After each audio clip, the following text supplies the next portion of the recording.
नमस्कार साथियों, स्वागत है एक और वीडियो में। आज की यह वीडियो वर्णमाला हिंदी वर्णमाला की तीसरी क्लास है। आज हम इस क्लास में बात करेंगे व्यंजन के वर्गीकरण का।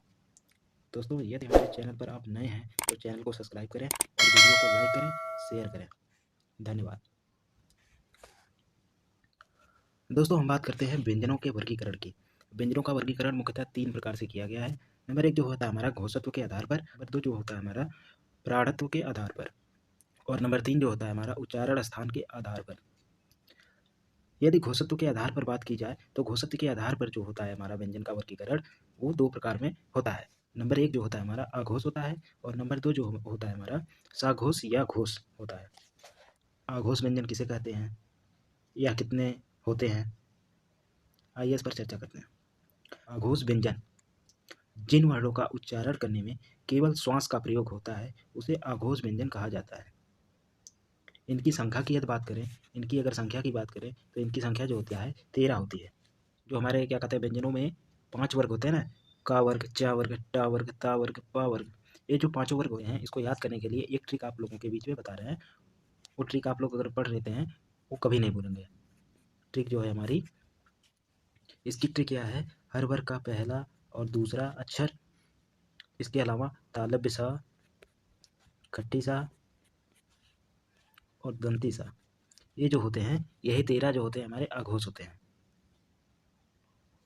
नंबर 2 की अगर हम बात करें, सघोष या घोष की बात करें तो इनकी संख्या जो होती है 31 होती है। इनकी जो संख्या होती है 31 होती है। इनमें सभी स्वर भी आते हैं। अगर बात की जाए सघोष की तो इनमें स्वर भी आते हैं, सभी स्वर भी आते हैं।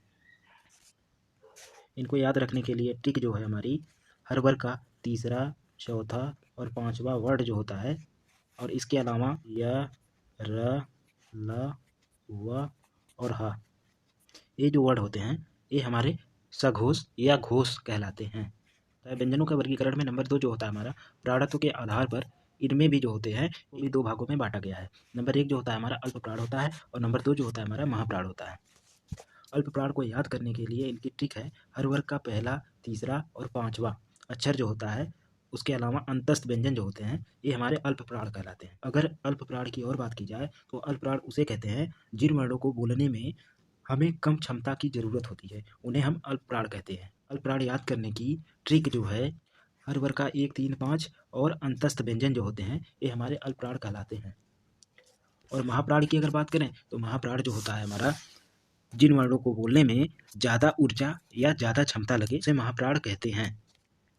और इनकी ट्रिक की बात करें तो व्यंजन में जो हमारा वर्ग होता है, वर्ग का दूसरा और चौथा वर्ड जो होता है तो हमारा ये वर्ड इस प्रकार है। अल्पप्राण की पहले हम बात करते हैं। देखिए अभी ट्रिक आप लोगों को बताया गया, हर वर्ग का 1, 3, 5, हर वर्ग का पहला, तीसरा और पांचवा जो वर्ड होते हैं वो हमारे अल्पप्राण कहलाते हैं। देखिए का जो है हमारा का वर्ग में पहला अक्षर है, ग जो है हमारा तीसरा है और अंगा जो है हमारा पांचवा होता है, पंचवा अक्षर होता है। उसी प्रकार च, ज, ञ, ट, ड, अड़, उसी प्रकार त, द, न, प, ब, म और जो होता है हमारे 1, 3, 5, अभी आपको ट्रिक में जो बताया गया था, हर वर्ग का पहला, तीसरा, पांचवा और अंतस्थ व्यंजन जो होते हैं हमारे अल्पप्राण कहलाते हैं।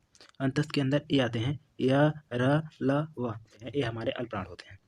और महाप्राण की वही बात की जाए तो हर वर्ग का अभी आपको ट्रिक में बताया गया था, हर वर्ग का दूसरा और चौथा जो वर्ड होता है उसके अलावा उसमें व्यंजन जो होते हैं हमारे वो महाप्राण कहलाते हैं। जैसे ख, घ, छ, झ, ठ, ढ, थ, ध, फ, भ, श, स, ह, ये जो होते हैं हमारे महाप्राण का। उच्चारण स्थान के आधार पर व्यंजनों की अगर बात की जाए तो अगर हम कंठ की बात करें या कंठ की बात करते हैं तो क, ख, ग, घ, अंगा, ये जो होते हैं हमारे एक कंठ वर्ण में आते हैं। उच्चारण स्थान के आधार पर एक कंठ के अंतर्गत आते हैं। अगर तालु की बात करें तो तालु जो होता है हमारा च, छ, ज, झ, ञ, ये जो होते हैं वर्ड जो होते हैं हमारे तालु के अंतर्गत आते हैं। और मूर्धा जो होता है, मूर्धा की अगर बात करें तो ट, ठ, ड, ढ और और इसमें जो आते हैं मूर्धा के अंतर्गत एक आता है हमारा जो खट्टी सा वो भी मूर्धा में आता है। दंत की बात करें तो ता वर्ग के पूरे वर्ड जो होते हैं वो दंत में आते हैं, दंत के अंतर्गत आते हैं। जैसे त, थ, द, ध, न, ये जो वर्ड होते हैं हमारे दंती वर्ड के नाम से इनको जाना जाता है। अगर ओष्ठ की बात करें तो ऐसे वर्ड जिनको बोलने में आपका दोनों ओठ अर्थात आपका दोनों ओष्ठ आपस में चिपक जाए, आपस में टच करें। जैसे प बोलिए आप, प दोनों ओठ आपका सट रहे ना, एक दूसरे में आपस में सट रहे ना, इसी प्रकार इनको ओष्ठ के कैटेगरी में रखा गया है। प, फ, ब, भ, म, ये जो होते हैं पा वर्ग के जो वर्ड होते हैं उच्चारण स्थान में ओष्ठ में रखा गया है। आइए इस पर थोड़ा चर्चा करते हैं। जैसे देखिए अंग, अंगा, ञ, अड़ा, न, म, ये जो होते हैं हमारे नासिक वर्ड इनको कहा जाता है।